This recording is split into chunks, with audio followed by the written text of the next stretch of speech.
Bonjour et bienvenue dans ce tutoriel vidéo intitulé Intégration de données avec l'ETL Pentao partie 1 Installation et qui fait partie d'une série de 69 tutoriels sur l'utilisation de l'ETL Pentao. Dans cette partie, nous allons préparer Windows pour faire tourner l'ETL Pentao Data Intégration ou PDI.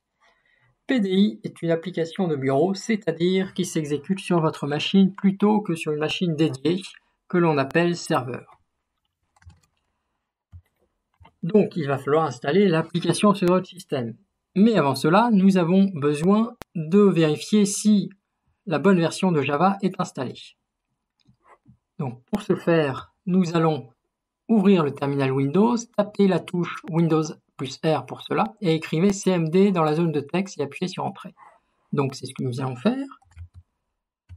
Donc, nous appuyons sur Windows R pour afficher la boîte de dialogue, exécuter, et vous tapez CMD.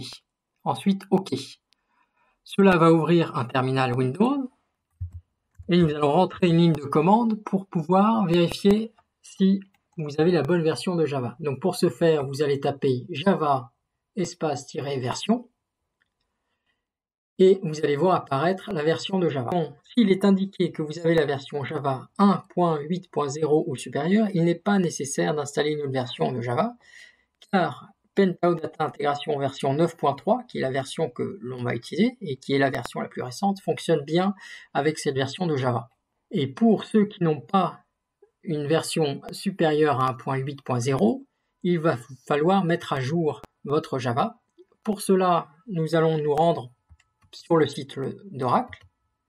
Donc moi, je ne vais pas faire cette étape, mais je vais vous montrer comment télécharger la version la plus récente de Java. Vous tapez JRE Oracle dans Google, vous allez arriver sur un lien Oracle, donc vous allez rentrer sur ce site, et sur ce site, on a plusieurs versions, par exemple la plus récente qui est Java 19 également, donc vous allez par exemple sélectionner l'installeur qui vous convient, donc ici nous sommes sur Windows, et par exemple vous allez pouvoir choisir x64 MSI installeur, sélectionner le lien, et télécharger Java. Et bien sûr, si cela ne fonctionne pas, il va sûrement falloir vous créer un compte sur Oracle pour pouvoir télécharger la version. Je vous laisse faire cette étape, qui est pas compliquée. Moi, c'est déjà fait. Et si jamais vous avez des problèmes, vous pouvez me laisser en commentaire vos questions. Donc, une fois que vous êtes assuré d'avoir la bonne version de Java ou d'avoir mis à jour Java, on peut se rendre sur le site SourceForge pour installer PDI. Donc le site SourceForge, le voici. Donc vous rentrez ça dans votre navigateur et vous arrivez normalement sur ce site. Donc vous vous rendez dans l'onglet Files. Et ici, vous avez un bouton pour télécharger la dernière version qui est la version PDI 9.3.0. Donc vous cliquez sur ce bouton pour télécharger PDI. Il faut savoir qu'il existe une version également entreprise qui possède des fonctionnalités en plus par rapport à la version communauté.